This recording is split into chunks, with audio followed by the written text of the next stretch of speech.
All right, so I'm back, and we are now at the point where I'm going to hollow this out because it's leather hard, as they call it. I'm switching these tools over here so you can see the different things I select from. This is the wire that I use to hollow out, and I'm going to turn the TV down a little because it's too loud.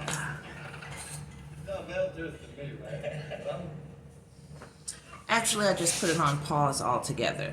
So, because this piece, sorry, while I adjust the camera a teensy bit, this piece has a lot of little folds and curves and things. I'm just spinning it around so you can see her. I'm going to cut in several different places.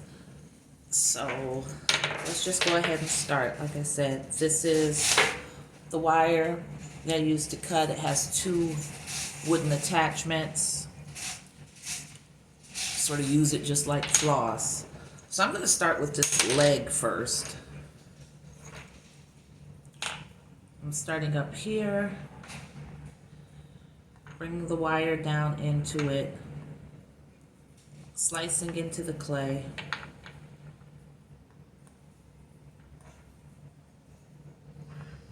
Being as measured as I can to not go back too far and split it in a way that I was not intending to.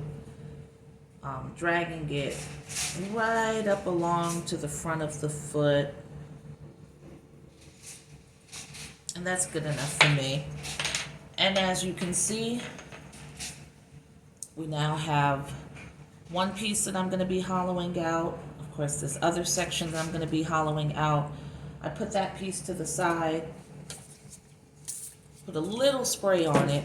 I like to use this tool just to mark the thickness of the walls.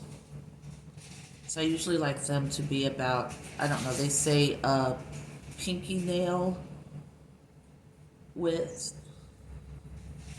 So this is where I'm marking so that I know how to scoop out the excess clay. And of course, there's probably going to be an area where I go too deep or too far, and basically you just have to go in and fix things and build it up. The great thing is all of this is very restorative, so there's rarely any mistake that you're going to make that you can't correct unless you've let the clay harden to, an unmanageable degree. So I'm going in with this tool. All right, that's the tool I'm working with. Same on both sides. And I just start digging in. So I'm not going to be talking while I do this part because I know that when I edit the video, I can just speed this up and it won't be as tedious for you. So I go to hush now.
All right, what I'm doing right now is just spraying some water on the little pieces of clay that have been placed on the table that came about because of me hollowing out these pieces I'm talking about. So I've just got them in a little pile on the side of me, and I keep those nice and moist. So I'll spray those a lot because they're good for just filling in little areas as a sturdier form of the slip or slurry, whatever you refer to it as. And I talked about that in the other video.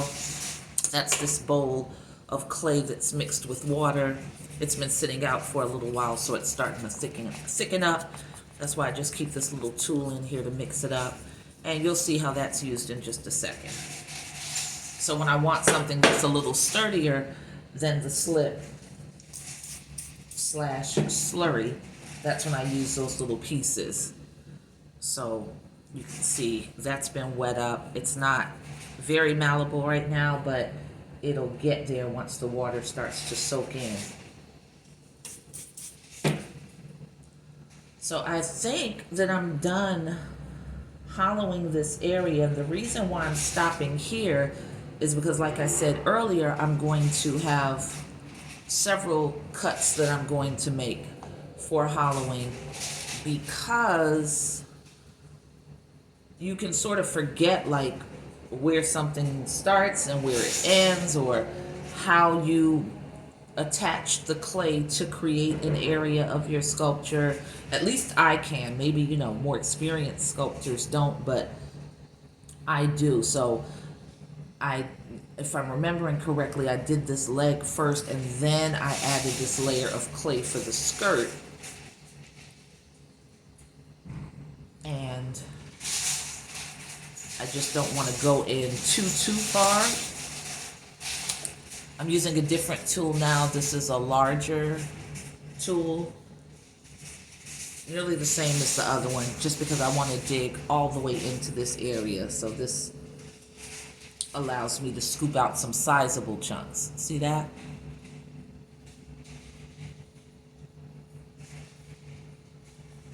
Going in again, another sizable chunk. Much larger than the other pieces because the tool was much smaller and couldn't gouge out that much.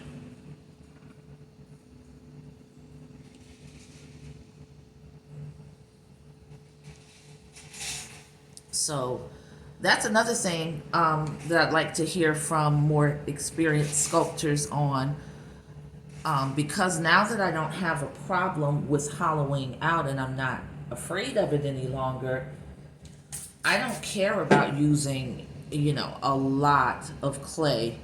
I like the hollowing process. For me, it's sort of calming, so I don't mind hollowing out. But a more experienced sculptor would probably mold the clay in such a way so that when they complete an aspect of the form, like this leg for instance, they can probably manipulate their clay, build the leg, and keep it hollow on the inside so that they don't have to come back in and do this.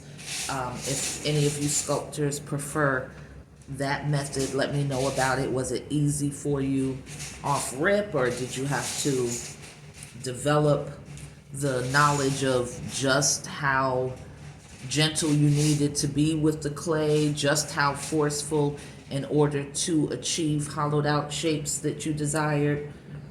I don't know. For me, this is just easier, but I haven't tried another way, so it works for me. I mean, it doesn't aggravate me. I think that if I was aggravated or intimidated by the hollowing process, I would be looking for workarounds that would keep me from having to do this. But that's not where I'm at with my sculpting right now.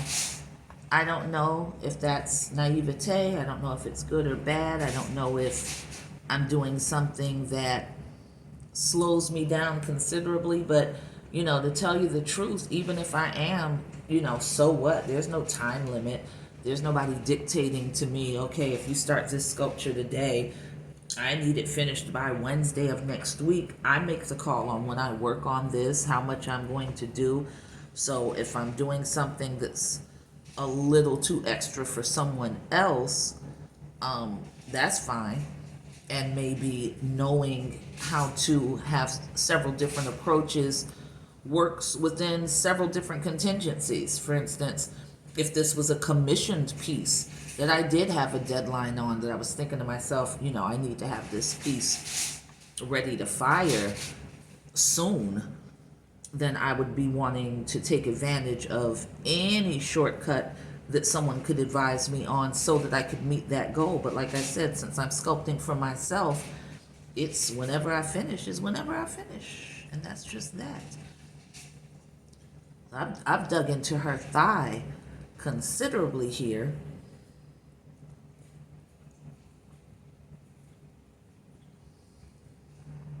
And I can't really show you how deep I've gone because of the camera angle. It's just not going to let me. I would have to take like close-up shots with a flash, I'm assuming.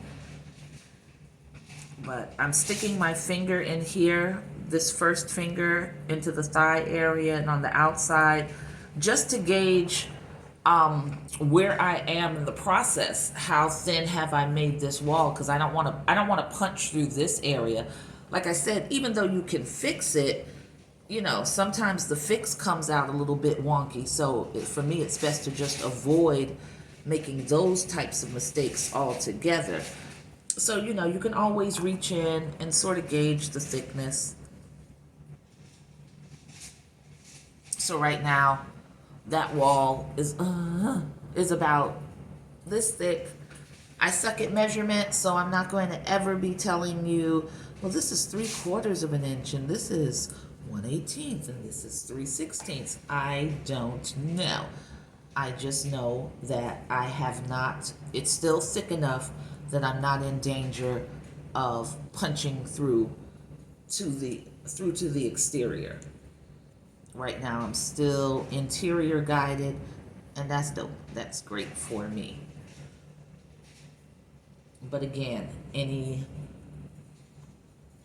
other sculptors who are very experienced, who have years in, or even if you don't have years in, but you're just an accomplished sculptor who makes complex pieces and has tried all types of different techniques, definitely chime in the comments with your opinions on what you feel I'm doing right, what you may feel I'm doing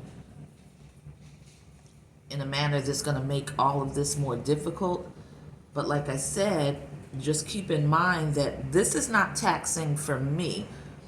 And I think that you start to figure out shortcuts and different techniques especially and particularly when you're not enjoying the process, because you're trying to get that over with. It's just like, I'm so done with this. I want to move on to the next thing, and this is taking too long.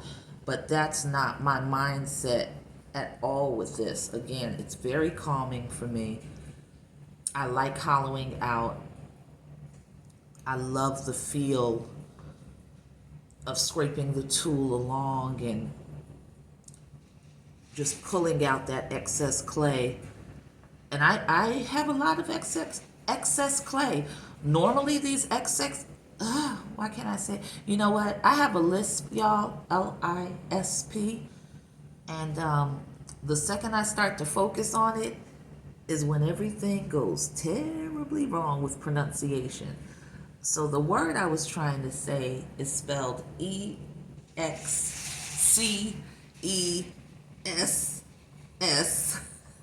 And that's how I have to spell it out now because I'm feeling self-conscious about having the L-I-S-P. And I'm going to start really banging these words up. But I will have so much of the E word that I can create a whole new sculpture out of that. And like I said, it's fine for me because I keep the clay workable so that when I'm ready to use it on something else, it's soft, it's pliable, and I'm ready to go. So this is me spraying my little pile again. This is the clump that I was working with the other day. It's been sprayed repeatedly, so it's very soft and nice. Oh, wow. I felt like a surgeon just then who was about to leave a scalpel in a patient, because I didn't even know that big chunk had fallen off of the tool and was still in there. I probably would have discovered it though, because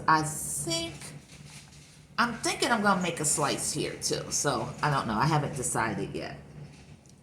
But for right now, I'm just digging deep. I feel like a caver because when I go to make the other cuts, I'm inevitably going to run into some of the areas where I really, really dug deeply in, and it's going to reveal that to me long after I've put the pieces back and forgotten about just what I was doing over here. It's like the Discovery Channel. Da, da, da, da, da. You know what, y'all? This really sucks not being able to play music, because I have one of two modes when I'm working.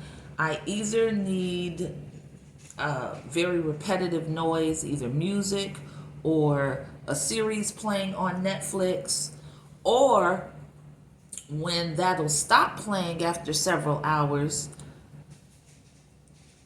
I will be really good with the silence, and then that's all I want. Like, I don't want to hear anything else. So not being able to have that alternative when it comes to music to guide me along in these videos that I'm going to be making, you know, like I said, it sucks. It definitely sucks, because I would love to be listening to music right now, and I would love to not be talking and let you just watch the process.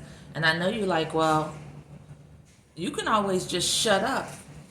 I can, but I told you, I'm new to this, not true to this. I don't know what you guys are looking for and what you hope to get from an in-progress video like this. So this is the first part of her leg, the front part of her leg, when I made the split. And what I'm doing now is the same thing I did before, using this tool to mark out the thickness of the walls. Now, this was an unusual cut where this tapers off considerably, so I'm not going to go all the way down to here because that's not a lot of clay, and I don't want to punch through it. So I'm just marking the walls, and as you can see, it's going to be about the same thickness of the piece that I just hollowed out. And the same thing happens again. Because this piece is so small and can be, I'm going to push her back a little bit, and can be considered somewhat delicate, I'm just going to go in with this tool and scrape sort of gently at first, because there's not a lot to remove from this piece, and I don't want to go in aggressively only to punch through to the other side, because that's not what I want.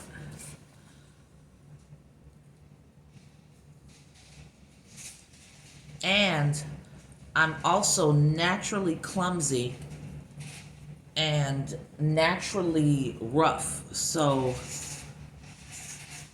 it takes a lot for me to sort of calm my movements down and make them more measured.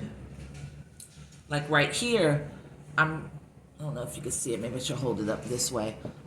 I'm gently scraping, because if I use the amount of force that's natural to me, I'll punch through to the other side.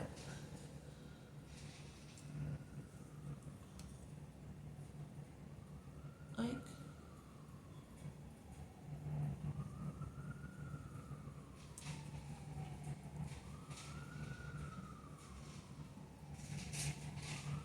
so right now you're just watching me scrape, scrape, scrape. And again, this piece is not thick, so I have to be careful about just how far I'm going in. If I take a measurement right now, that's the thickness of the wall. And that's actually plenty. So I'm going to move on and go down more to the bottom. And like I told you earlier, the way that I cut it, this is tapering off. So I have to be even more respectful of that fact.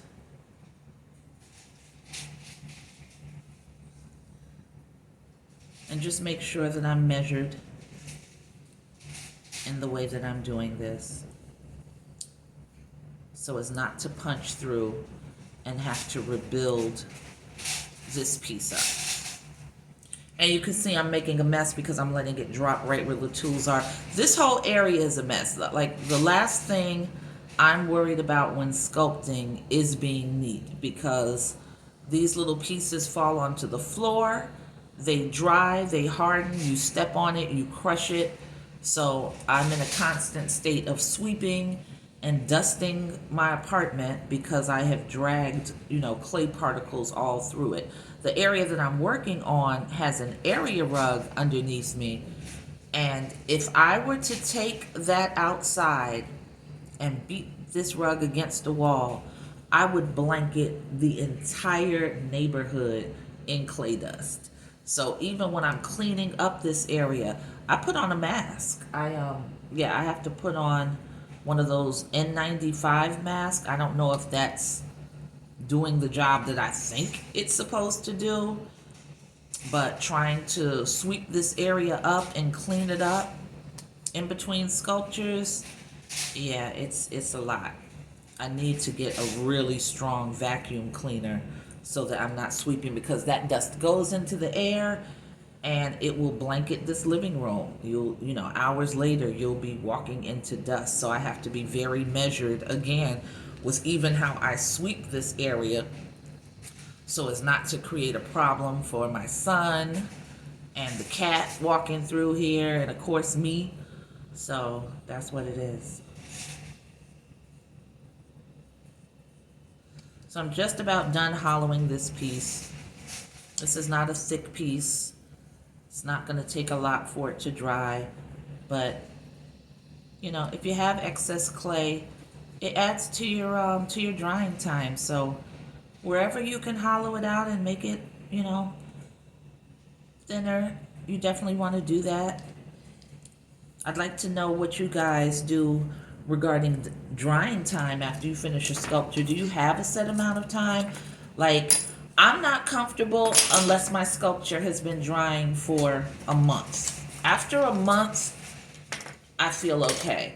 Anything before that, I don't trust it. I feel like, it's real deceptive, because that outer layer is going to look rock hard. It's going to feel rock hard. This clay dries stark white, so the exterior is going to look that way. And I just don't want there to be any moisture in there, because that's what they say contributes to the explosions in the kiln. When that water heats up, it expands, has nowhere to go, and then boom, it blows your sculpture out the water. In an area or the whole sculpture, whatever. It happens different ways for different people. So I like to really make sure mine is bone dry. Now, I have sculptures out on the patio where it's unforgivable the amount of drying time, because I completed those bad boys like a year ago.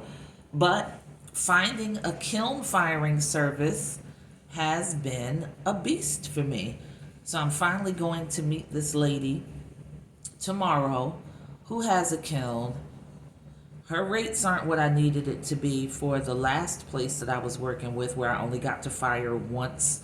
But in the grand scheme of things, for what I hope my pieces will eventually be acquired at, the price points, it's definitely a drop in the bucket. It's just that that money has to be paid, up front. But the per piece cost is more than reasonable, but I'm not rich, so it's the upfront, flat payment that had me scouting around for a little bit. But I'm tired of scouting. I'm going with this one because it's close to home. Hopefully when I meet the young lady tomorrow who owns the studio, I'll feel comfortable leaving my pieces there, because it's all about knowing that somebody's going to take care of these babies that I'm creating. You feel me? So wish me luck for tomorrow.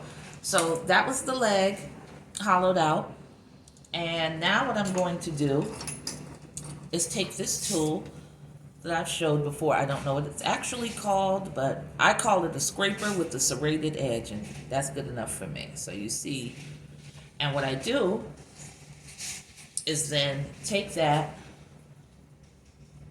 and scrape up the area that I'm going to attach this front part that I just hollowed out to. And you do the same thing. At least that's what the YouTube people told me. They cross hatch. I do the same with this piece. And again, it's thinner, so I have to be careful with my approach so that I don't accidentally snap it in two or curve it in too much.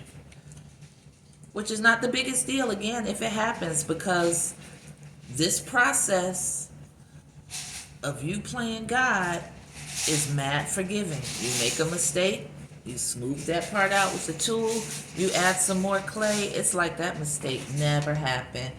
And I love that for me. So, this has been now scraped with the serrated edge. This, where it's going to be reattached, has been scraped. So now it's time to add the slip or the slurry, whatever you call it. I don't know that either word is the incorrect word. I think it's just based on whatever you feel like. So what I normally do is take a tool like this that has a spoon sort of build to it, and I use the back part, and I lather generously. I just put it all along here where I'm going to attach the piece, so that I can know when I press that in and make that seal, and you'll see what I'm talking about soon. There is plenty to keep it in place and solidly join those pieces together. Now, I've seen people put the slip on both of the pieces, but I don't do that. I feel like, yo, this is enough. This is really enough. And as long as it's on there generously enough for me, I'm good. So there you see, I've applied the slip, and now I'm going to rejoin this piece to this other piece. And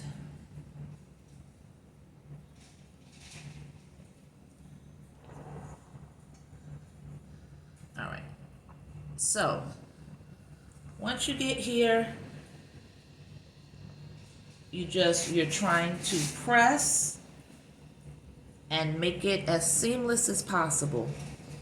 So I'm taking and putting my finger behind this part so that I can press this part forward. And you see how that slip came out?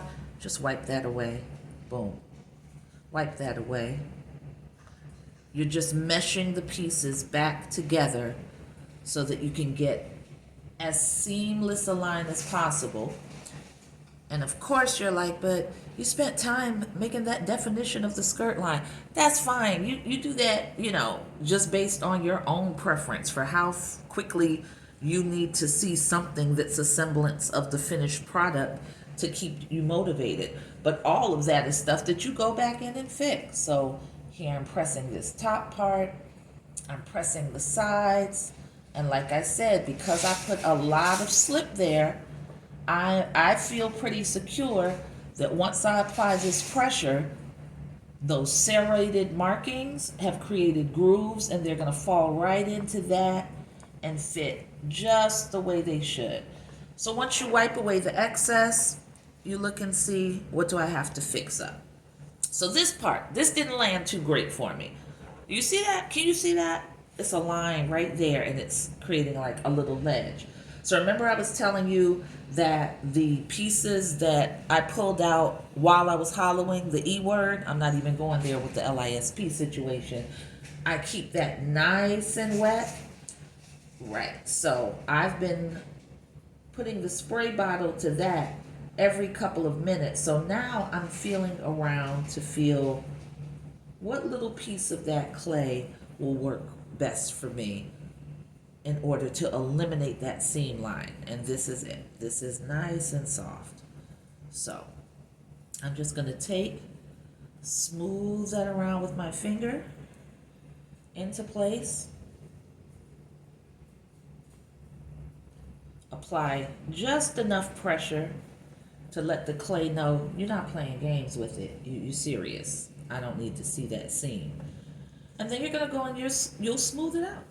You'll smooth it out. And it'll all join uniformly because all of the clay is pretty much, the same consistency with regards to moisture. So as long as you sort of have that same consistency, you're going to be good. It's when you let clay dry in one area where it's become almost rock hard and now you're trying to add wet clay to it that the clay gets a little confused, like, I don't know what stage I'm supposed to be at for you. So I tell you what, I'm just going to crack so you can know that you did me wrong and I don't appreciate it. So there, that seam is fixed up, not as neatly as I could, but I'm going back in. And I imagine for people who paint houses and things like this is nothing new to you. So now I'm going back and looking at the area that I added on. And you'll see that I scrape tools off onto whatever's available, whatever works for me in that moment. I just scraped it off on the desk and now I decided suddenly I want to scrape it off on the actual platform. It's fine, whatever works for you. Now you probably can't see this, but right on this side, it's not connected really well. So I'm just going to take and push gently but firmly, push that in, and the slip is coming out.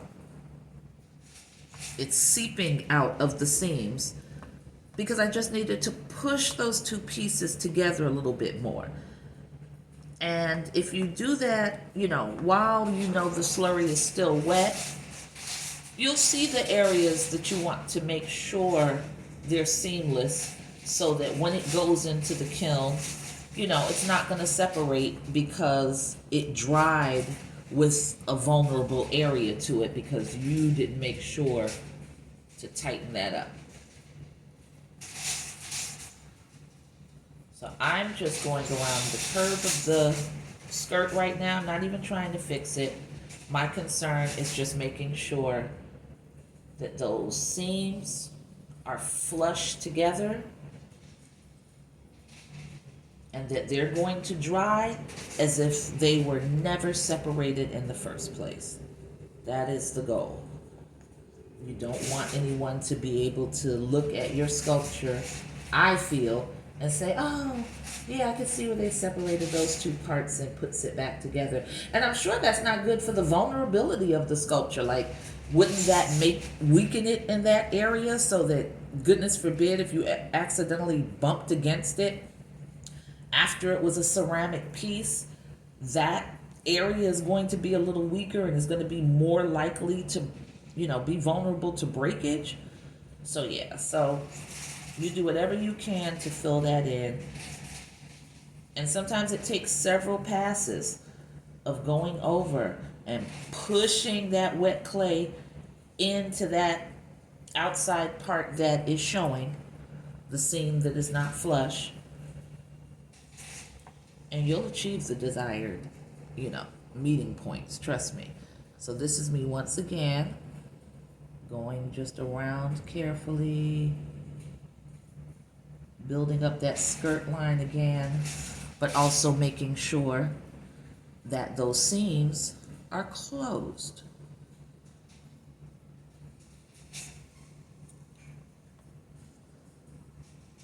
And it's all about learning your touch and how to adjust it. Like I said, I'm naturally heavy-handed, I'm naturally clumsy, and I am naturally impatient.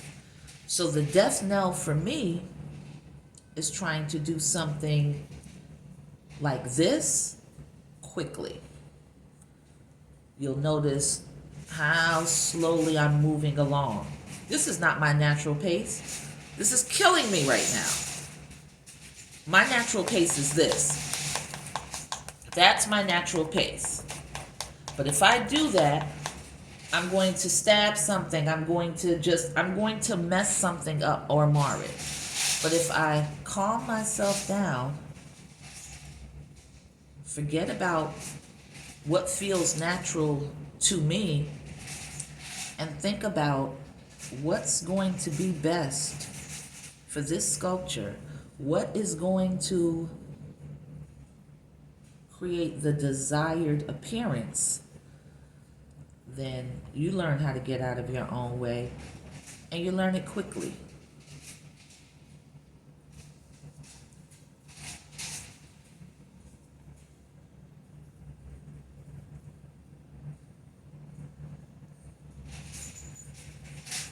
Now you see what's happening?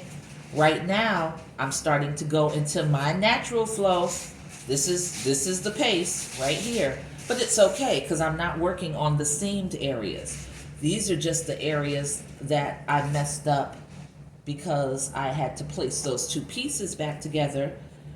And just because I am who I am, I like to see my sculpture smoothed out a little bit. So that's just what makes me happy. I don't have to bother with that. You don't have to bother with that because we've still got a long way to go. I said we like you're really, really in this with me. But you're here, so I guess you are sort of in this with me. But I've got a long way to go still with that. So now at this point, I'm still seeing something I'm not happy with. And another thing too, don't be me, y'all. Work in the best lighting that you possibly can. I am always working in horrible lighting.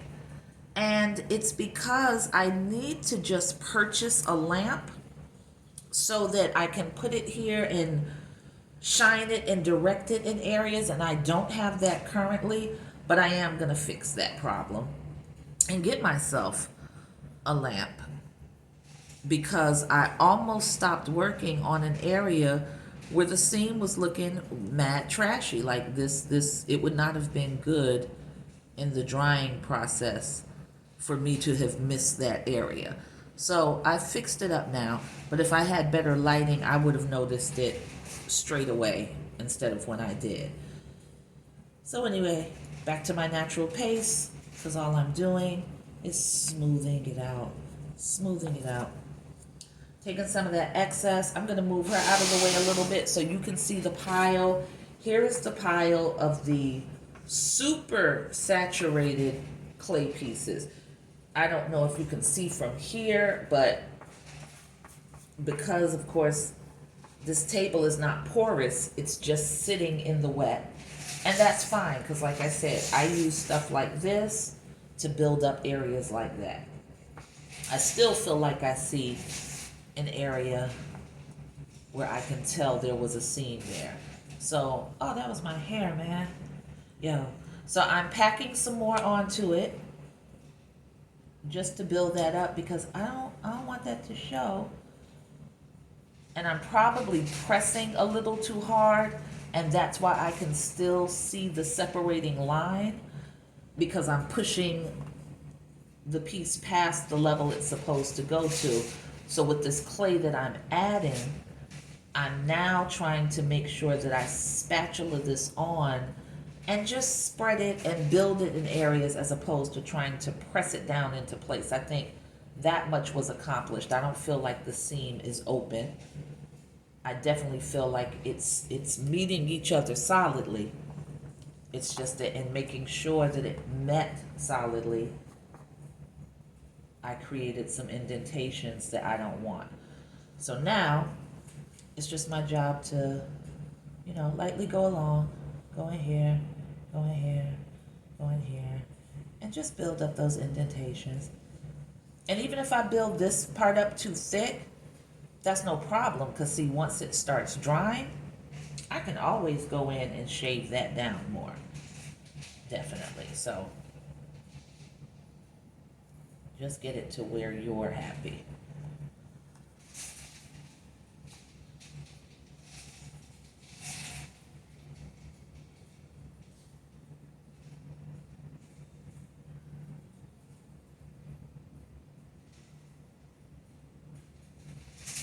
All right. So we are done with that part of Halloween. And I'm going to stop this video. And I'll come back when I'm ready to hollow out some more. And I hope you'll stick with me through this entire process. And like I said, make sure to vocalize in the comments. Let me know what is aggravating you about watching me work. What am I doing wrong? What type of resources would you like to share? You know, and definitely, let's all be righteous up in here. And make sure you keep it cute. Because you snap on me, I swear for God, I will snap back. So, no need to get spiteful or anything else and say, oh, you're stupid for doing it this way. No, just say, have you ever thought about? And if you feel a way about me telling you how to communicate with me, you won't have to feel away for very long, because I promise you, you'll only have access to me for as long as you offended me. All right, people, later.